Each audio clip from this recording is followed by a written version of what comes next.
ఏంటో మనం ఆలోచిస్తాము. ఏంటన్నా మనుషులు మనతోనే ఉంటాం, మనమే మోసం చేసి వెళ్ళిపోతున్నారు.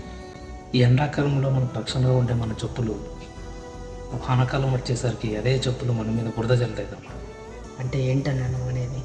ఈ ప్రపంచంలో డబ్బు ఉంటేనే మనకు అందరూ ఉంటారు తమ్ముడు. అదే డబ్బు నీ దగ్గర లేకపోతే మన అనుకున్న వాళ్ళే మనల్ని వదిలేసి వెళ్ళిపోతారు. ఇవేవి ఆలోచించుకోకుండా ముందు డబ్బు సంపాదించే పనులు ఉండు తమ్ముడు, అన్నీ అవి సర్దుకుంటాయి.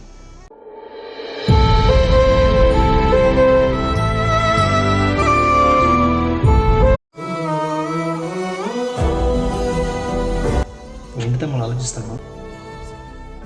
ఏంటన్నా మనుషులు మనతోనే ఉంటాం, మనమే మోసం చేసి వెళ్ళిపోతున్నారు. ఈ ఎండాకాలంలో మనకు రక్షణగా ఉండే మన చెప్పులు వానాకాలం వచ్చేసరికి అదే చెప్పులు మన మీద బురద జల్లుతాయి తమ్ముడు.